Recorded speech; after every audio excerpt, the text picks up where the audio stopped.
Welcome back to tech machine channel.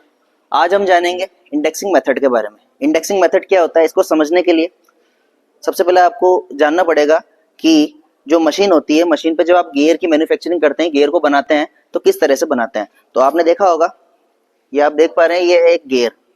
ठीक है, ये जो गियर है ये कब बना होगा, ऐसा कोई गियर ब्लैंक होगा। पहले ये मेटल कुछ ऐसा रहा होगा, बिल्कुल राउंड। फिर इस पर जो इसकी पेरीफेरी है यानी कि सर्कमफेरेंस है, उस पर कुछ तीत काटे होंगे। तो ये जो तीत काटने का जो काम होता है, तीत बनाने का जो काम होता है, ये करते हैं हम हॉरिजॉन्टल मिलिंग मशीन पे या वर्टिकल मिलिंग मशीन पे। बेसिकली हम हॉरिजॉन्टल मिलिंग मशीन के द्वारा ही इस पर गियर और हेलिकल गियर बनाते हैं। तो हमने क्या समझा कि किसी भी जो राउंड जॉब होता है, राउंड जॉब की सर्कमफेरेंस को इक्वल पार्ट्स में डिवाइड करना ही इंडेक्सिंग कहलाता है। और इस इंडेक्सिंग मेथड के लिए हम मिलिंग मशीन पे जो अटैचमेंट काम में लेते हैं उसे हम बोलते हैं डिवाइडिंग हेड। ठीक है, तो हमारा आज का टॉपिक है इंडेक्सिंग। ठीक है, तो इंडेक्सिंग मैंने क्या बताया, सपोज करिए आपके पास एक राउंड जॉब है, आपके पास एक राउंड जॉब है। इस राउंड जॉब की जो सर्कमफेरेंस होती है, इसे इक्वल पार्ट्स में डिवाइड करना ही that is called indexing method. यानी कि एक पार्ट, दो पार्ट, तीन पार्ट, चार, पाँच, छः, सात, आठ पार्ट में डिवाइड करने को ही हम इंडेक्सिंग मेथड बोलते हैं। इसी के तरीके से आपने नट देखा होगा, जो नट होता है वो अक्सर आप हेक्सागोनल नट काम में लेते हैं। हेक्सागोनल नट आप काम में लेते हैं, तो हेक्सागोनल नट बनाने के लिए भी आप इंडेक्सिंग मेथड ही काम में लेते हैं। क्योंकि ये जब ये नट बना होगा तो स्टार्टिंग में क्या रहा होगा, ये एक राउंड रॉड रही होगी, एक राउंड जॉब रहा होगा। फिर इसको क्या करा आपने, जो इसकी सर्कमफेरेंस से 1 2 3 4 5 और 6 पार्ट में जब आपने डिवाइड करा तो फिर क्या हो गया, ये हेक्सागोनल नट बन गया है। तो इसे ही हम इंडेक्सिंग मेथड बोलते हैं। ठीक है, अब हम जानेंगे कि इंडेक्सिंग के लिए आपको जो चीज काम में लेनी पड़ती है, जिस अटैचमेंट को काम में लेना पड़ता है, उसे हम डिवाइडिंग हेड बोलते हैं। इसे करने के लिए आप क्या काम में लेंगे, डिवाइडिंग हेड काम में लेंगे। अब जो डिवाइडिंग हेड होते हैं वो दो टाइप के होते हैं बहुत सारे टाइप के, लेकिन हम जो सिंपल वे में जो हम काम में लेंगे उस हिसाब से हम बता रहे हैं। एक तो सिंपल डिवाइडिंग हेड होता है, एक होता है universal dividing head. Universal dividing head, इन्हें आप कहां पर माउंट करते हैं, इन्हें आप मिलिंग मशीन पे माउंट करते हैं। इन दोनों को आप कहां लगाते हैं, एक नंबर, दो नंबर, दोनों में से कोई भी एक आप लगाते हैं इसे हॉरिजॉन्टल मिलिंग मशीन पे। अगर आपको इस पर गियर कट करना है, तो अगर आपको इस पर गियर या हेलिकल गियर कट करना है तो आप अपना डिवाइडिंग हेड जो है, ये अटैचमेंट किस पर लगाएंगे, आप हॉरिजॉन्टल मिलिंग मशीन पर लगाते हैं। इसे किस तरीके से हॉरिजॉन्टल मिलिंग मशीन पर लगाया जाता है मैं आपको दिखाता हूँ। आपको दिख रही है ये हॉरिजॉन्टल मिलिंग मशीन, ये हॉरिजॉन्टल मिलिंग मशीन है, ये इसका आर्बर है, यहाँ पर कटर लगता है, ये सब आप जो इसकी बेसिक फंक्शन है वो आप जानते ही हैं। यहाँ हम आए हैं डिवाइडिंग हेड जो अटैचमेंट होता है उसको देखने के लिए। तो आप देख सकते हैं ये जो आपको दिख रहा है ये आपका डिवाइडिंग हेड। डिवाइडिंग हेड और डिवाइडिंग हेड में कौन कौन सी चीजें लग रखी हैं इसके बारे में अभी अपन जानेंगे। तो आप यहाँ देख सकते हैं जो मेन पार्ट है इसका, यहाँ पर चक लगा हुआ है और चक के ऊपर एक राउंड रोड लगी हुई है। अभी आप सपोज करिए कि इस राउंड रोड के ऊपर मुझे कुछ टीथ कट करना है, इस राउंड रोड के ऊपर मुझे कुछ टीथ कट करना है। तो मैं क्या करूंगा, इस राउंड जॉब को मैंने क्या करा, चक में होल्ड कर लिया और यहाँ इसे सपोर्ट देने के लिए मैंने फुट स्टॉक लगा रखा है।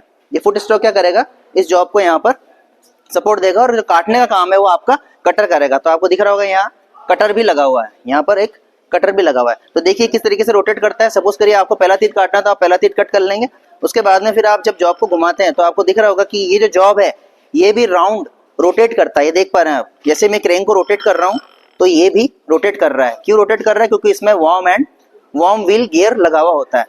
तो जैसे आपने एक तीत कट कर लिया तो आप इसे फिर रोटेशन देंगे तो फिर ये दूसरा तीत के वाला जो पार्ट है वो आ जाएगा, फिर उस पर आप कट करेंगे, फिर तीसरा, फिर चौथा, इस तरीके से आप करते जाएंगे। तो आपके ये समझ में आ गया होगा कि गियर बनाने के लिए मिलिंग मशीन पर ये जो डिवाइडिंग हेड है इसका क्या सिग्निफिकेंस है, इसका क्या यूज है, और इसके बिना हम कोई भी गियर कट नहीं कर सकते। अब हम इसके पार्ट्स के बारे में जानेंगे। तो अभी आप ये समझ चुके हैं कि डिवाइडिंग हेड को किस तरह से मिलिंग मशीन पर यूज किया जाता है। अब हम जानेंगे डिवाइडिंग हेड के अलग अलग पार्ट्स के बारे में।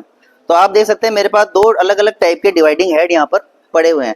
इसमें एक सबसे पहले तो एक सर्कुलर प्लेट होती है, इस प्लेट में कुछ होल्स आपको दिख रहे होंगे। तो इसमें क्या होता है कि अलग अलग कुछ सर्कल्स होते हैं, circle number 1, circle number 2, circle number 3, circle number 4, ऐसे करके अलग अलग सर्कल्स होते हैं। और उसमें क्या होता है, नंबर ऑफ होल्स की संख्या जो रहती है वो अलग अलग रहती है। ठीक है, कहने का मतलब ये है कि ये एक सर्कुलर प्लेट है जिसे आप इंडेक्सिंग प्लेट के नाम से जानते हैं। ये इंडेक्सिंग प्लेट है और इस इंडेक्सिंग प्लेट में अलग अलग नंबर ऑफ सर्कल होते हैं। जैसे कि यहाँ पर कितने नंबर ऑफ सर्कल है, 1 2 3, 3 सर्कल है और तीनों सर्कल में जो होल्स हैं उनकी जो संख्या है वो अलग अलग है। इसके बाद में आप यहाँ देख पा रहे होंगे, यहाँ होती है एक सेक्टर आर्म, मतलब इसी पे यहाँ पर एक सेक्टर आर्म होती है। यहाँ पे यहाँ का सेक्टर आर्म नहीं है, एक हटी हुई है। यहाँ आप देख सकते हैं 2 सेक्टर आर्म दे रखी है आपको। सेक्टर आर्म का यूज क्या होता है, ये जो होल्स होते हैं ये जब सपोज करिए आपको आपने कैलकुलेशन करिए, आपको पता चला कि आपको कोई तीत काटने के लिए बार बार 10 तीत का या 20 तीत का या 10 होल्स या 20 होल या 25 होल के बराबर आपको गैप देना, तो क्या करना पड़ेगा, आपको इसको रोटेट करना पड़ेगा इतने होल्स के बराबर। तो इस होल्स की काउंटिंग को करना इतना इजी हो नहीं पाता, इसलिए हम क्या करते हैं, सेक्टर आर्म से वो जो गैप होता है 20 होल्स का, 10 होल्स का, 25 होल्स का, उसे आप सेट कर देते हैं और फिर इसके यूज से आप अपनी इंडेक्सिंग कंप्लीट करते हैं। ठीक है, अब अगर आप थोड़ा आगे जाएंगे तो आपको लगेगा, आपको यहाँ दिखेगा कि यहाँ पर ये जो स्लॉटिंग रॉड टाइप की लगी हुई है, एक रॉड है जिसके अंदर स्लॉट है। इसमें क्या है कि इसे आप बोलते हैं क्रैंक। ये जो क्रैंक होती है, क्रैंक क्या काम में आती है, इसे रोटेट करने के काम में आएगी। और ये जो क्रैंक होती है इसके इस वाले एंड पे क्या लगा रहता है, ये लगी रहती है अपनी स्प्रिंग लोडेड पिन। इसे आप स्प्रिंग लोडेड पिन बोलते हैं। इस स्प्रिंग लोडेड पिन का मतलब क्या होता है कि जब आप इसकी पिन जो होती है आगे, ये जो पिन लगी हुई है, इस पिन को आप जब एंगेज करेंगे तो आप इसे सबसे पहले खींचेंगे। जब आप इसे पुल करेंगे तो ये बाहर की ओर आ जाएगी। जब आप इसे पुल करते हो तो बाहर की ओर आ जाती है। फिर आप इसे घुमाते हैं, घुमाने के बाद में जिस भी सर्कल के जिस भी होल्स में आपको इसको एंगेज करना है उसमें आप एंगेज कर देते हैं। तो इसका नाम है स्प्रिंग लोडेड पिन। ठीक है, अब सपोज करिए कि आपको पहले होल में एंगेज करनी है या फिर छठे नंबर के होल में एंगेज करनी है, तो क्या करना पड़ता है आपको, बार बार ये जो क्रैंक है इसकी लंबाई को कम ज्यादा करना पड़ता है, इसलिए इसमें स्लॉट दिया हुआ रहता है। यहाँ किस तरह से इसकी लंबाई को कम ज्यादा करेंगे, सबसे पहले हम इस नट को खोलेंगे, खोलने के बाद में फिर इसे लूज करेंगे और फिर इस तरीके से धक्का मारेंगे, इसे थोड़ा यहाँ पे पुश करेंगे। पुश करने के बाद में इसकी जो लेंथ है वो कम हो जाएगी। कम होने के बाद में आप जिस सर्कल में चाहें उस सर्कल में इसकी लेंथ को सेट कर देंगे, टाइट करके लॉक कर देंगे। फिर इसमें जिसमें आप एंगेज करना चाहते हैं उसमें आप एंगेज इसे कर सकते हैं। तो ये इसके मैंने पार्ट बता दी जो कि थी इंडेक्सिंग प्लेट, क्रैंक और ये अपनी स्प्रिंग लोडेड पिन और ये सेक्टर आर्म, इसके बारे में आप जान चुके हैं। ठीक है, ये वाला जो हेड है ये है अपना dividing head, universal dividing head. इसलिए यहाँ पर क्या लगा हुआ है, चक लगा हुआ है। तो ये बेसिकली जो गियर ब्लैंक होता है वो आप इसके अंदर होल्ड करेंगे। अच्छा, आपने एक बात और देखी होगी, जब मैं इसे रोटेट कर रहा हूँ तो यहाँ पर जो चक होता है, ये जो चक होता है ये भी रोटेट करता है।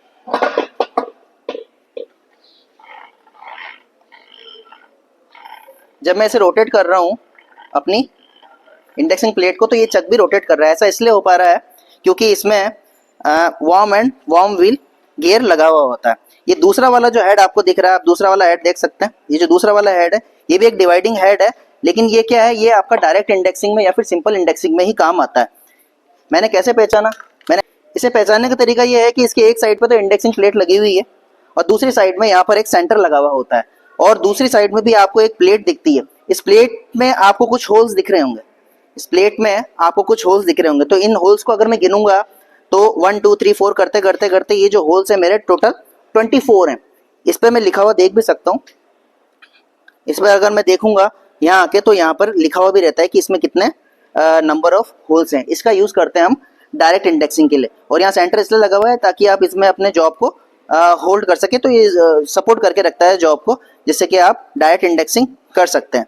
ठीक है, अब हम इसके बारे में और बेसिक पढ़ते हैं। बोर्ड पे लेना।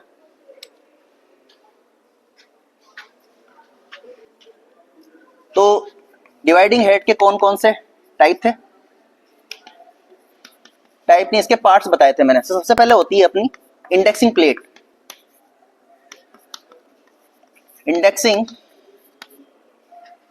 प्लेट, इंडेक्सिंग प्लेट क्या होती है, एक सर्कुलर प्लेट होती है जिसके ऊपर कुछ नंबर ऑफ सर्कल्स होते हैं और कुछ नंबर ऑफ होल्स होते हैं। तो ये जो प्लेट होती है ये दो टाइप की होती है बेसिकली। एक तो होती है ब्राउन एंड शार्प, ये आपकी ब्राउन एंड शार्प है, इसका नाम होता है brown and sharp indexing plate. और दूसरे टाइप की होती है आपकी सिंसिनाटी टाइप इंडेक्सिंग प्लेट। तो होता क्या है, ये जो brown and sharp indexing plate होती है ये हमेशा सेट में आती है। जिस तरीके से एक टेप सेट में 3 टेप आते हैं, उसी तरीके से एक इंडेक्सिंग प्लेट के सेट में, ब्राउन एंड शार्प के सेट में 3 प्लेटें आती है। तो ये जो 3 प्लेटें होती है, इनमें हर प्लेट में जो नंबर जो सर्कल होते हैं वो सर्कल की संख्या है वो देखिए सेम रहती है 1 2 3 4 5 6, यानी कि 6 नंबर ऑफ सर्कल्स इनमें होंगे। ब्राउन चार्ट में 6 सर्कल्स होंगे, 6, ठीक है। और जो हर प्लेट के अंदर ये जो सर्कल है इसमें जो होल्स की संख्या है वो अलग अलग होगी, जैसे 15 16 17 18। मतलब इसके अंदर जैसे कि तीसरे नंबर का जो सर्कल है, थर्ड नंबर का जो सर्कल है, ये थर्ड नंबर के सर्कल में अगर आपका होल होगा वो 17 होगा। इसी तरीके से प्लेट नंबर 2 के अगर छठे नंबर के सर्कल में आपको होल्स देखने हैं तो उसमें 33 होंगे। प्लेट नंबर 3 के सर्कल नंबर 2 में होल्स की जो संख्या होगी वो 39 होगी। इस तरीके से इसको देखा जाता है और इसका कैलकुलेशन में यूज किया जाता है। दूसरी टाइप की जो होती है वो होती है Cincinnati type indexing plate. Cincinnati type indexing plate में जो नंबर ऑफ सर्कल्स होते हैं वो 11 होते हैं। 1 2 3 4 5 6 7 8 9 10 11 होते हैं और यही इसकी पहचान होती है। इसमें कितने नंबर ऑफ सर्कल्स होते हैं? 11 होते हैं। और सेम जैसे उसमें था अलग अलग नंबर ऑफ होल्स होते हैं, 24 25 30। तीसरे नंबर के अंदर कितने होल्स हैं? 28। छठे नंबर के सर्कल में कितने होल्स हैं? 37। इस तरीके से ये इंडेक्सिंग प्लेट होती है, ठीक है। अब हम आगे चलते हैं। दूसरा पार्ट था इसका सेक्टर आर्म।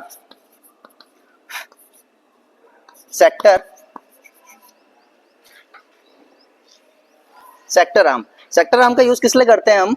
जो होल्स के गैप होते हैं, जो होल्स का गैप होता है उसको मेंटेन करने के लिए, गैप को मेंटेन करने के लिए या फिर फिक्स करने के लिए। इससे क्या होता है? आपका टाइम बचता है। तीसरा पार्ट मैंने क्या बताया इसका? Spring loaded pin. सबसे पहले क्रैंक। क्रैंक क्या होती है? क्रैंक की लंबाई को कम ज्यादा करके आप ये जो सर्कल्स होते हैं इसमें इसके अपनी अप्रोच बढ़ा सकते हैं। जैसे आपको लेंथ उसकी आपको 4th नंबर के सर्कल में उसको एंगेज करना, तो आप क्या करेंगे? अपनी क्रैंक की लेंथ बढ़ाएंगे और फिर उसमें अपनी जो पिन होती है उसको एंगेज करेंगे। चौथा पार्ट क्या बताया था मैंने? Spring loaded pin. Spring loaded pin किस काम में आती है? उसमें एक पिन लगी हुई रहती है जो कि किसी सर्कल में जाकर के एंगेज हो जाती है। अब हम जानेंगे इंडेक्सिंग मेथड के बारे में। वैसे तो मेथड बहुत सारे आप काम में लेते हैं इंडेक्सिंग करने के लिए, लेकिन हम मेनली 2 टाइप के इंडेक्सिंग मेथड को यहाँ समझेंगे जो कि सबसे सिंपलेस्ट हैं और सबसे ज्यादा वाइडली यूज में लिए जाते हैं। बाकी जो मेथड बचेंगे उसके बारे में हम बाद में स्टडी करेंगे। तो पहला जो इंडेक्सिंग मेथड होता है वो होती है डायरेक्ट इंडेक्सिंग। वो होती है आपकी डायरेक्ट इंडेक्सिंग। अब डायरेक्ट इंडेक्सिंग को आप ध्यान से समझना। डायरेक्ट इंडेक्सिंग मीनिंग क्या होती है? किसी भी सर्कुलर जॉब की जो सरफेस होती है उसे इक्वल पार्ट में डिवाइड करना। लेकिन इसकी एक खास बात होती है कि डायरेक्ट इंडेक्सिंग करने के लिए आप जो काम में लेंगे, जो इंडेक्सिंग हेड काम में लेंगे, उसमें एक एक प्लेट और लगी हुई रहती है यहाँ पर। जैसे कि आप देख सकते हैं यहाँ पर एक इंडेक्स प्लेट तो यहाँ लगी हुई है, एक दूसरी प्लेट जिसके अंदर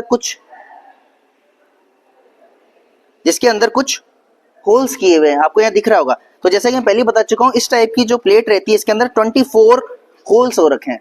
24 होल्स का मतलब अगर कोई जॉब है जिसकी सरकमफेरेंस को मुझे 3 पार्ट में, 4 पार्ट में या 6 पार्ट में या 8 पार्ट में डिवाइड करना है, मतलब कि ये सब डिविजिबल होने चाहिए। 24 ये जो होल्स हैं इन सबसे डिविजिबल होने चाहिए, तब मैं इस टाइप की इंडेक्सिंग काम में लूंगा जिसे बोलते हैं डायरेक्ट इंडेक्सिंग। किस तरीके से काम में लेता हूँ आप इसे समझिए।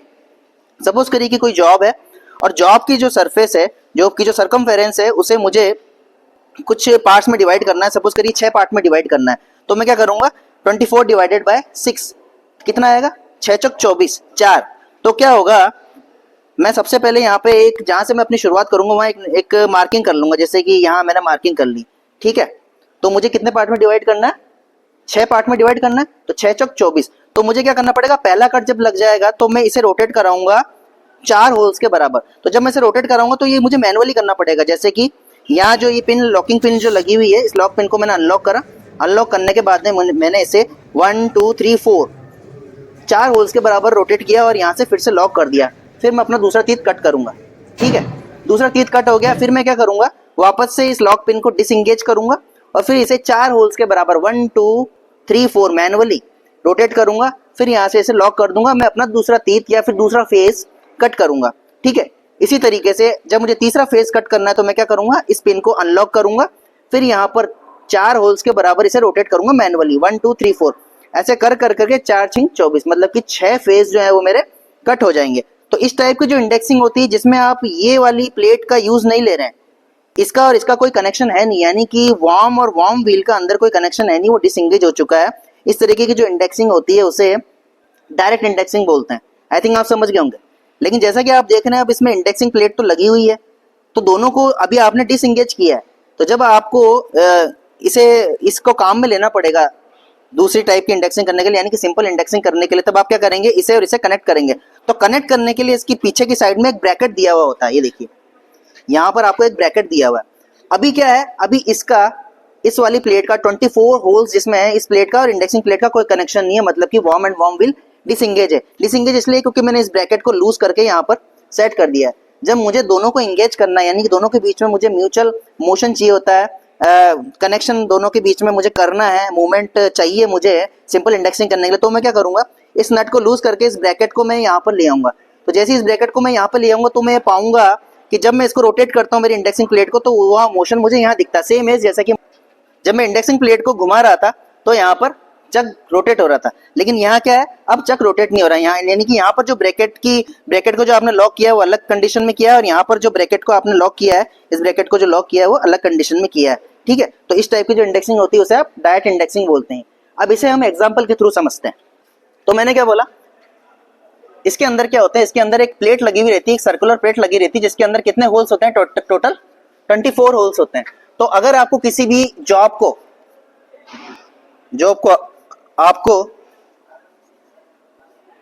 6 पार्ट में, जैसे इस तरीके का आपको हेक्सागोनल अगर बनाना है, यानी कि 3 में, 4 में, 6 में, 8 में, तो आप क्या करेंगे, इस टाइप की जो डायरेक्ट इंडेक्सिंग होती है ये आप काम में लेते हैं। 3 का मतलब 3 फेस में डिवाइड करना है, 4 का मतलब 4 में, ये स्क्वायर बन जाएगा, फिर ये 4 में 1 2 3 4, फिर ये 4 बन जाएगा। 6, क्या 6 भी 24 से डिविजिबल है, 6 चक 24, तो ये भी आपका हो जाएगा। क्या 8 डिविजिबल है 24 से, तो ये हो जाएगा। तो मतलब आपको डायरेक्ट इंडेक्सिंग अगर काम में लेनी है तो सबसे पहले ये देखना पड़ेगा कि जिस नंबर ऑफ फेस में आपको इसको डिवाइड करना है इक्वली, वो बराबर होने चाहिए।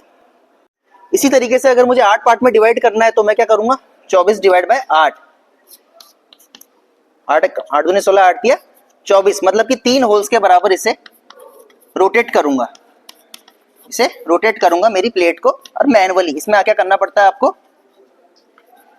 मैनुअली करना पड़ता है। इस तरीके से मैंने क्या बताया, 6 पार्ट में डिवाइड करना है तो 24 डिवाइडेड बाय 6, 6 चक 24, 4 होल्स के बराबर आपको बार बार इसे रोटेट करना है। इसी तरीके से अगर 4 फेस में आपको डिवाइड करना, मतलब कि स्क्वायर बनाना, राउंड रोड को आपको स्क्वायर बनाना है, तो आप क्या करेंगे, 24 डिवाइडेड बाय 4, 4 3 24, मतलब 6 होल्स के बराबर आप करेंगे। तो ये होती है डायरेक्ट इंडेक्सिंग। तो आप समझ गए होंगे कि डायरेक्ट इंडेक्सिंग क्या होती है और किस तरीके से उसे यूज में लिया जाता है। मैंने आपको यहाँ प्रैक्टिकली बता दिया और यहाँ पे थ्योरेटिकली बता दिया। अब हम जानेंगे हमारी सिंपल इंडेक्सिंग के बारे में। दूसरा जो मेथड होता है जो हम मोस्टली यूज में लेते हैं वो होता है अपना सिंपल या प्लेन इंडेक्सिंग। सिंपल या प्लेन इंडेक्सिंग, इसमें क्या होता है, ये जो आपका वार्म एंड वार्म व्हील होता है ये दोनों इंगेज होते हैं। वार्म एंड वार्म व्हील दोनों के दोनों आपके इंगेज हो जाएंगे, ये आपको याद रखना है। Warm and worm wheel will be engage, मतलब दोनों के बीच में आपको मोशन दिखेगा। तो वार्म एंड वार्म व्हील होता है जो अपना इंगेज होता है, ये आप समझ ही गए होंगे। तो इसका यूज कहाँ किया जाता है, इसका यूज आप एग्जांपल के थ्रू समझिए कहाँ किया जाता है। सपोज कीजिए एक क्वेश्चन है, क्वेश्चन में ये बोल रहा है कि आपको एक गियर ब्लैंक दे रखा है, जैसे ये राउंड रोड दे रखी है, इसकी जो सरकमफेरेंस है इसको आपको 10 पार्ट में डिवाइड करना है, ठीक है। तो आपको एक ऐसा समझ गए आप, क्वेश्चन समझ गए। तो इसका जो फॉर्मूला होता है, इसके लिए क्या करना पड़ेगा, आपको क्रैंक को रोटेट करना पड़ेगा, क्योंकि इसमें अब क्रैंक का मोशन और चक का मोशन, इस वाले केस के अंदर क्या होगा, आप चक काम में लेंगे, चक के अंदर ये जो आपका गियर ब्लैंक इसे आप डालेंगे और इसे घुमाएंगे, इसे जो आपकी इंडेक्सिंग प्लेट होती है इसे आप जब रोटेट करेंगे तो फिर ये भी रोटेट होगा, इस तरीके से आपका गियर जो तीत है वो बनेंगे। यानी कि इसका यूज आप कर रहे हैं, इंडेक्सिंग प्लेट का आप यूज कर रहे हैं, ठीक है। तो इसके लिए आपको क्रैंक को जो रोटेट करना है, तो क्रैंक को कितना रोटेशन देना है ये निकालने के लिए एक फॉर्मूला होता है, rotation of crank will be 40 divided by n। n क्या है, नंबर ऑफ पार्ट्स जो इसमें आपको डिवाइड करना है, नंबर ऑफ इक्वल पार्ट्स, ये इसके अंदर फॉर्मूला लगता है। अब ऊपर 40 क्यों है, इसका रीजन मैं आपको बाद में बताऊंगा। तो सबसे पहले हम सॉल्व करते हैं। क्या बताया था मैंने, जो आपका गियर ब्लैंक है उसकी सरफेस को आपको जो सर्कमफेरेंस उसको 10 पार्ट में डिवाइड करना है, तो मतलब 40 डिवाइडेड बाय 10, तो नंबर ऑफ क्रैंक का रोटेशन कितना आ जाएगा, क्रैंक रोटेशन आ जाएगा विल बी 4। यानी कि पहले आप पहला तीत कट करेंगे, उसके बाद में जब पहला तीत कट हो जाएगा तो अब अपनी जो आपकी क्रैंक होती है, क्रैंक को आप एक रोटेशन पूरा देंगे। एक रोटेशन पूरा देने के बाद में फिर आप उसे लॉक पिन से लॉक कर देंगे, फिर आप दूसरा तीत कट करेंगे, दूसरा तीत कट हो गया, फिर उसके बाद में आप वापस अपनी क्रैंक को एक पूरा रोटेशन देंगे, फिर तीसरा तीत कट, फिर एक पूरा रोटेशन, फिर तीसरा तीत कट। इस तरीके से आप कितनी बार, कितने नंबर ऑफ टाइम्स, कितनी बार आप ये काम करेंगे, आप 9 बार करेंगे। अगर आपको 10 तीत बनाने हैं उसे, तो आप 10 - 1 यानी कि n-1 एक कम बार उस प्रोसेस को आप रिपीट करेंगे। That is called simple indexing. आप समझ गए होंगे, ठीक है। अब हम दूसरा एग्जांपल लेते हैं जहां पर ये पूरा का पूरा डिविजिबल नहीं होता है, जहां पर आपको क्रैंक को एक रोटेशन तो देना ही है, फिर 2 रोटेशन पूरे देने हैं, लेकिन उसके अलावा थोड़ा बहुत और रोटेट करना है। नेक्स्ट क्वेश्चन क्या है आपका, to divide circumference of gear blank into 25 parts. ये जो आपका गियर ब्लैंक है इसे आपको 25 यानी कि 25 इक्वल पार्ट्स में डिवाइड करना है। तो यहाँ फॉर्मूला क्या लगेगा, rotation of crank, rotation of crank कितना हो जाएगा 40 डिवाइडेड बाय 25। तो जब आप इसे कैलकुलेट करेंगे तो कितना हो जाएगा, 1 सही 25, 15/25। जब आप इसे सॉल्व करेंगे तो और कितना आ जाएगा, 5 × 15, 5 × 5 = 25। मतलब इसमें आपको रोटेशन देना, मतलब कि वन रोटेशन पूरा, one full rotation of crank plus 3/5 rotation of crank.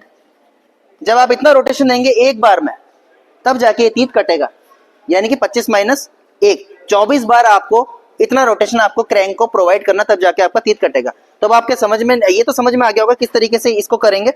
ये रोटेशन तो आप कर लेंगे, लेकिन ये किस तरीके से करेंगे इसे आप समझिए। इसे करने के लिए सबसे पहले आप ये देखेंगे कि जो 3/5 है, इसमें जो नीचे आ रहा है, डिनोमीटर में आ रहा है, जो हर में आ रहा है, वो ये जो नंबर ऑफ होल्स हैं इनमें से कोई एक नंबर होना चाहिए। कहने का मतलब 3/5 तो कुछ होता नहीं है ना, तो 3/5 मतलब ये जो इसे आप ऐसे इंटू करेंगे।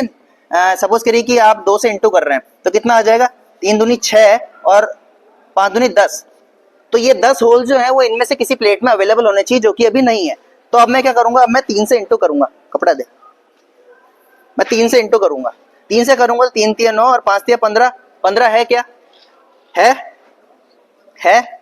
3 से इंटू कर रहा हूं ना, तो ये आ रहा है मेरा 9/15 ये हो जाएगा। इसका मतलब ये होता है, पकड़, इसका मतलब ये होता है नंबर ऑफ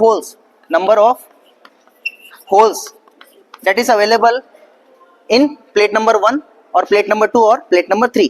किसी भी एक प्लेट में ये total number of holes available होने चाहिए। तो यहाँ पर फर्स्ट नंबर के सर्कल में, तो आप क्या करेंगे, इस जो सर्कल है पहला वाला, इसके अंदर जो होल नंबर 9 है, जो 9वें नंबर का जो होल है, उसके अंदर अपनी क्रैंक पिन को डालकर एंगेज करेंगे। ठीक है, आप समझ गए होंगे इस तरीके से। अब हम देखेंगे कि इसके अलावा भी कोई और होल्स यूज में, कोई और सर्कल मेरे यूज में आ सकता है। तो मैं क्या करूंगा, इसे ऊपर नीचे वापस एक बार 4 से इंटू करके देखता हूं, तो कितना आता है, 3 × 12 और 4 × 5 = 20। फिर से यही नीचे वाला क्या होता है, टोटल नंबर होल्स जो कि आपके पास अवेलेबल होना चाहिए। तो मतलब ये जो 25-30 मुझे बनाने हैं, इसको काटने के लिए, इसको बनाने के लिए मैं जो मेरी प्लेट नंबर 1 है वो यूज में लूंगा। उस प्लेट नंबर 1 का कौन सा सर्कल यूज में ले सकता हूं, उसका पहला नंबर का सर्कल अगर यूज में लूंगा तो मुझे 9 नंबर वाले होल में अपनी पिन को एंगेज करना पड़ेगा, तब भी मेरा गियर बनेगा, तब भी मेरा तीत बनेगा। या फिर सर्कल नंबर 6 के होल नंबर 12 में मुझे अपनी पिन को एंगेज करना पड़ेगा हर प्रोसेस के दौरान, ठीक है, तब भी मेरा ये तीत बनेगा। इसका यूज किस लिए किया जाता है, जब आप मल्टीपल, आप ये जो अल्टरनेटिव है निकाल के रखते हैं, इसका यूज इसलिए किया जाता है, सपोज करिए कि ये वाला जो होल है ये खराब है, टूटा हुआ है, ये काम नहीं कर सकता है, तो आपके ये यूज में आ जाएगा। ठीक है, इसी तरीके से हम आगे और भी एग्जांपल देखेंगे जिसमें आपको ये समझ में आएगा कि आप प्लेट नंबर 1 भी किसी में, प्लेट नंबर 1 से भी आपका काम हो जाएगा, आपके तीत बन जाएंगे, या फिर हो सकता है प्लेट नंबर 3 से भी आपके तीत बन जाए। तो उस केस में आप क्या करते हैं, सिलेक्शन ऑफ प्लेट वो मैटर करता है। किसी कारण से अगर प्लेट नंबर 1 नहीं है आपके पास, तो आप देखेंगे कि अल्टरनेटिव क्या है, क्या दूसरी प्लेट से काम हो रहा है, तो उसके लिए भी आपको यही कैलकुलेशन करनी पड़ेगी। कैलकुलेशन करने के बाद सपोज करिए कि आपको पता चला प्लेट नंबर 3 से हो जाएगा, तो आप क्या करेंगे 3 यूज में ले लेंगे। सपोज करिए 3 भी नहीं है, तो आप ये चेक करेंगे क्या 2 से हो सकता है, नहीं हो सकता है। मतलब जिस प्लेट के जिस सर्कल से मेरा काम हो सकता है, मैं वो प्लेट इसमें अटैच कर सकता हूँ। जरूरी नहीं है कि आप इंडेक्सिंग का यूज हमेशा गेयर बनाने के लिए करें। आपने एंड मिल कटर देखा होगा या फिर रीमर देखा होगा। एंड मिल कटर या रीमर में क्या होता है, उसमें कुछ फ्लूइड्स बने हुए होते हैं। वो फ्लूइड्स बनाने के लिए भी जो मशीन होती है, उस मशीन के अंदर इंडेक्सिंग मेथड का यूज किया जाता है, उसमें भी डिवाइडिंग हेड काम में लिया जाता है। तो सपोज करिए मुझे एक एंड मिल कटर बनाना है और एंड मिल कटर के अंदर मेरे 7 फ्लूइड्स हैं। उसके अंदर कितने फ्लूइड्स हैं? 7। तो मैं क्या करूंगा, वापस से अपनी सिंपल इंडेक्सिंग में से बनाना चाहता हूं, तो मैं क्या करूंगा, वही number of rotation of crank कितना हो जाएगा, विल बी 40 डिवाइडेड बाय 7। तो ये आ जाएगा 7 पंजे 35, 5 मतलब कि इतना रोटेशन मैं अपनी क्रैंक को दूंगा, तब जाके मेरे एंड मिल कटर के पूरे 7 फ्लूइड्स कटेंगे, बनेंगे, तो वो तैयार हो जाएगा इंडेक्सिंग मेथड से। ठीक है, तो 5 का मतलब तो आपको समझ में आ गया कि 5 full rotation of crank, 5 full rotation of crank, but 5/7 rotation of crank. अब 5/7 कितना होता है, तो मैंने आपको बताया, ये होता है आपका जो ऊपर होता है, जो अंश वाला जो पार्ट होता है, न्यूमरेटर होता है, ये होता है नंबर ऑफ होल्स जिसके अंदर आपको अपनी क्रैंक पिन को एंगेज करना है। और जो नीचे वाला जो होता है, डिनोमीटर में होता है, जो हर में होता है, इसका मतलब होता है total number of holes that will be available in indexing plate. ठीक है, ये होने चाहिए आपके पास किसी भी इंडेक्सिंग प्लेट में, वो आपको फाइंड आउट करना है। तो यही हम फाइंड आउट करेंगे, तो हम इसे ले लेते हैं, इसे हम लेते हैं तो 5/7। तो सबसे पहले आप किससे इंटू करके करेंगे, इसे आप 3 से आप करो इसको। चलो 3 से इंटू करके देखो कितना आता है, कितना आता है, 5 तिया 15 और 7 तिया 21। क्या 21 total number of hole available है? क्या अवेलेबल है? क्या कौन सी प्लेट में अवेलेबल है? सेकंड प्लेट में अवेलेबल है, यानी कि ये सेकंड नंबर प्लेट आप काम में लेते हो, सेकंड नंबर प्लेट का सर्कल नंबर 1 आप काम में ले सकते हो। ठीक है, इसके अलावा आप सपोज करिए प्लेट नंबर 1 मेरे पास नहीं है, या फिर खराब होगी या कुछ हो गया, तो अब अल्टरनेटिव ढूंढूं, तो अब मैं इसे किससे इंटू करूं कि कुछ मुझे मिल जाए। किससे करूं? 7 से इंटू करके देखता हूँ, 7 से इंटू करके देखता हूँ, तो कितना आएगा, 5 7 35, 7 7 49। तो 49 number of holes, total number of holes किसी प्लेट में अवेलेबल है क्या? कौन सी वाली प्लेट में है? प्लेट नंबर 3 में है। तो मतलब प्लेट नंबर 3 के सर्कल नंबर 49 से भी मेरा काम हो जाएगा। तो यहाँ आपने देखा होगा, जहां प्लेट नंबर 2 फेल होगी या प्लेट नंबर 2 अवेलेबल नहीं है या फिर ये कुछ खराब है, वहां पर आप अल्टरनेटिव प्लेट नंबर 3 काम में ले सकते हो। इसे हम बोलते हैं सिंपल इंडेक्सिंग। इसमें आई थिंक आपको अभी तक कोई डाउट नहीं होगा। अब हम इसे समझते हैं कि प्रैक्टिकली किस तरीके से परफॉर्म किया जाता है। तो देखिए, सबसे पहले जैसे कि हमने निकाला, हम ये वाला कर रहे हैं जो 7 पार्ट में डिवाइड करा था, इसको 7 पार्ट में डिवाइड करा था, तो पहला ऑप्शन हमको क्या मिला था, प्लेट नंबर 2। प्लेट नंबर 2 का सर्कल नंबर 1 21वां। तो इसे हम किस तरीके से करेंगे, सपोज कीजिए इसमें मैंने अपना गियर ब्लैंक लगा दिया। लगाने के बाद में मैं पहला तीत यहाँ पर कट कर लूंगा। कट करने के बाद में 5 रोटेशन पूरे, तो मैं क्या करूंगा, मैंने अपनी क्रैंक पिन को यहाँ एंगेज कर लिया। इसके बाद में इसे यहाँ रेफरेंस मानते हुए पूरा 5 रोटेशन दूंगा, 1 2 3 4 और ये 5। ये 5 रोटेशन जब हो गए हैं, तो इसके बाद में मैं क्या करूंगा, मेरे सर्कल नंबर जो 15/21 आया था, उसका 21 कौन से सर्कल में था, प्लेट नंबर 2 के प्लेट नंबर, तो सपोज करिए प्लेट नंबर 2 है, इसके सर्कल नंबर 1 यानी सर्कल नंबर 1 ये वाला। तो सर्कल नंबर 1 में क्या करूंगा, इसे मैं लूज करूंगा, क्रैंक की लेंथ को कम करके सर्कल नंबर 1 के किसी एक होल में इसे डाल के इसकी लाइन को लॉक कर दूंगा। लॉक करने के बाद में फिर मैं होल्स गिनूंगा, कौन सा, 15वें नंबर का, 1 2 3 4 5 ऐसे। सपोज करिए कि यहाँ कुछ आया मेरे, ये 15वें नंबर का होल है, तो मैं क्या करूंगा, अपनी इसको इस जो मेरी ये स्पिन लोडेड पिन होती है, इसे बाहर निकाल कर मैं यहाँ पर इसे सेट कर दूंगा। सेट करने के बाद में फिर मैं अपना सेकंड नंबर का तीत कट करूंगा। जब मेरा सेकंड नंबर का तीत कट हो जाएगा, तो उसके बाद में क्या करूंगा, अब मेरा रेफरेंस ये है, फिर मैं यहाँ से 5 रोटेशन पूरे, 1 2 3 4 5, 5 रोटेशन पूरे और 15 होल के बराबर गैप, 1 2 3 4 15, ये 14 15, सपोज करिए 15 यहाँ आ गया, फिर यहाँ पर मैं तीत कट कर लूंगा।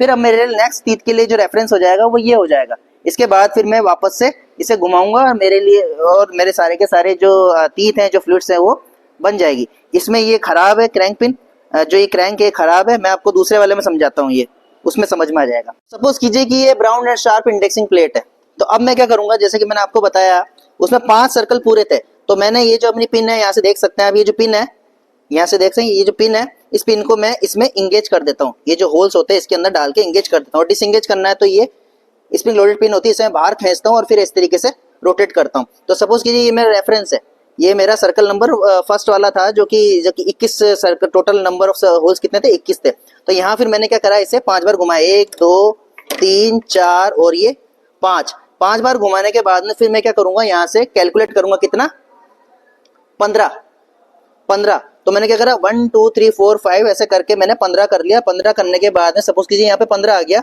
और यहाँ पे मैंने इसे लॉक कर लिया। अब मैं दूसरा तीर कट करूंगा। दूसरा तीर जब कट हो जाएगा तो मैं क्या करूंगा, स्प्रिंग लोडेड पिन को बाहर निकाल लूंगा, फिर यहीं से इसको वापस से 5 रोटेशन पूरे दूंगा, 1 2 3 4 5 रोटेशन देने के बाद में फिर वापस से 15 होल गिनूंगा, 1 2 3 4 5 14 15, ये 15 आ गए। फिर यहाँ पे मैं इसे इंगेज कर दूंगा, इंगेज करने के बाद दूसरा तीर कट करूंगा। इस तरीके से ये प्रोसेस मेरा बार बार रिपीट होगा, n-1।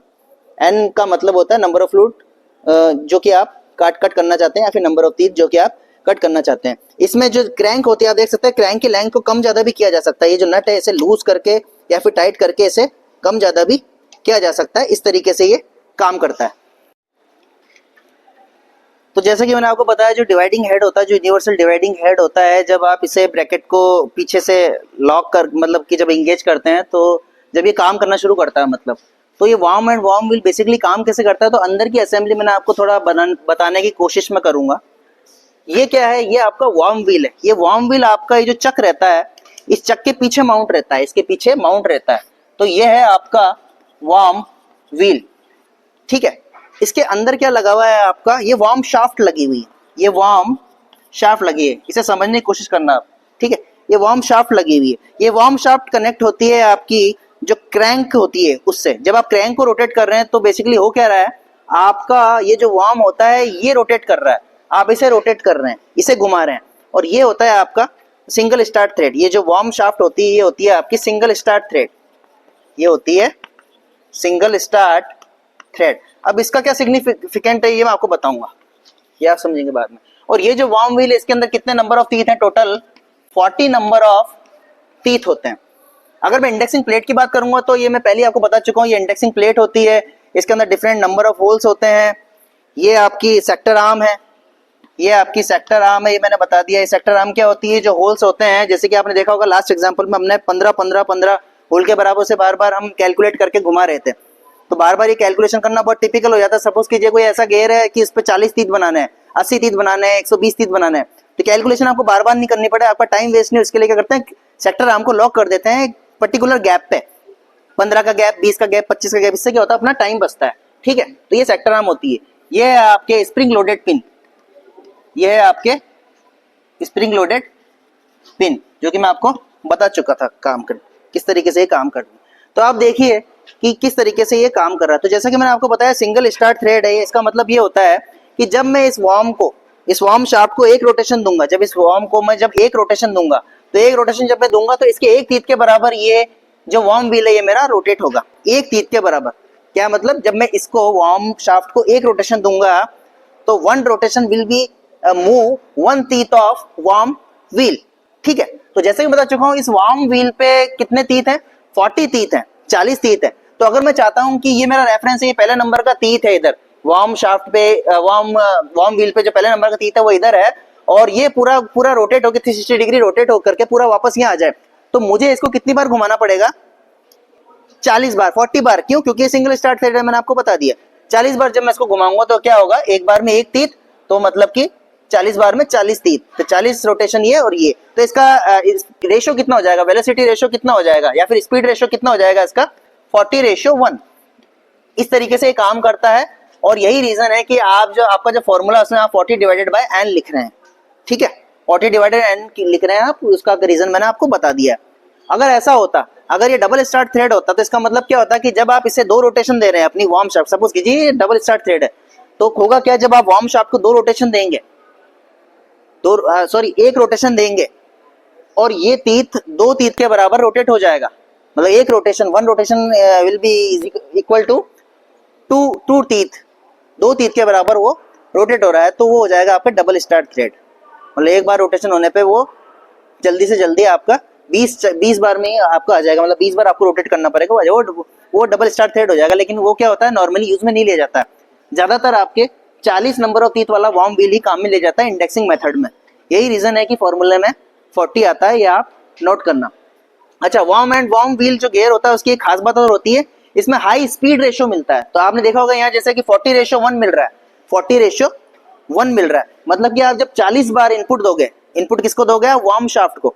Warm and worm wheel में आपका जो इनपुट है ऑलवेज आप क्या रहेगा, वार्म शाफ्ट रहेगा। तो वार्म शाफ्ट को आप इनपुट दोगे जब 40 रोटेशन, तो आपको यहाँ कितना रोटेशन मिलेगा, वार्म व्हील पर 1 रोटेशन। तो ये हाई स्पीड रेशियो है, ये वार्म व्हील है और ये वार्म शाफ्ट है, ये वार्म शाफ्ट है। इसी तरीके से अगर आपको ज्यादा स्पीड रेशियो अचीव करना है, 100:1 100:1 का स्पीड रेशियो आपको अचीव करना है, या 200:1 का स्पीड रेशियो अचीव करना है, या इस तरीके का जब आपको अचीव करना पड़ता है, तब आप वार्म एंड वार्म व्हील ही काम में लेते हो। इसकी एक खास बात होती है, खास बात क्या है कि इसमें लॉकिंग सिस्टम होता है। लॉकिंग सिस्टम मतलब कि जैसा कि मैंने आपको बताया, इस पर्टिकुलर टाइप के गियर में आप इनपुट किसे दे रहे हैं, वार्म शाफ्ट को, वार्म शाफ्ट को दे रहे हैं ना, तो आपको आउटपुट कहाँ मिल रहा है, यहाँ मिल रहा है। अगर आप ये सोचे कि मैं इसे रोटेट करूंगा, मतलब कि इनपुट आपका वार्म व्हील को दो आप, और ये सोचो कि यहाँ पर वार्म शाफ्ट पर आपको आउटपुट मिल जाए, तो that will be not possible, ये पॉसिबल नहीं होगा। ये एंटी लॉकिंग सिस्टम, इसे हम लॉकिंग सिस्टम बोलते हैं, और ये इसका बहुत अच्छा एक यूज होता है। यही कारण है कि जितनी अपनी वर्कशॉप वगैरह में जो बड़ी बड़ी इंडस्ट्री होती है, उसके अंदर जो ओवरहेड क्रेन होती है, तो ओवरहेड क्रेन के अंदर आप worm and worm wheel gear ही काम में लेते हो, क्योंकि वो क्या है कि बड़ी बड़ी हैवी जो मशीनरी होती है या फिर जो आइटम होते हैं उन्हें उठाने के काम में आता है। तो जब आपने बटन दबाया तो वो ऊपर गया गया गया गया गया, बटन को आपने छोड़ा तो वहीं पे लॉक हो जाता है। अगर उसमें warm and worm wheel gear नहीं होगा तो क्या होगा, वो वापस नीचे आ जाएगा, वापस रिवर्स में नीचे आ जाएगा, लेकिन वो वहीं पे लॉक हो गया, क्यों, इसी कारण। और उसमें हाई स्पीड रेशियो आपको मिल रहा है, यही कारण है कि उसमें एक छोटी सी मोटर लगाई जाती है, और वो छोटी सी मोटर भी आपके बड़े से बड़े हैवी जो भी आपका आइटम है उसे लिफ्ट कर लेती है। इसी तरीके से दुकानों का जो शटर होता है, बड़ी बड़ी जो शॉप्स वगैरह होती है, उनका जो शटर होता है उसको आपने देखा होगा, एक आदमी है उसे रोटेट करता रहता है, और इतना भारी इतना हैवी जो शटर होता है वो इजीली ऊपर चल जाता है, क्यों, हाई स्पीड रेशियो। वहां पर भी वार्म एंड वार्म व्हील जो गियर है उसका यूज किया जाता है।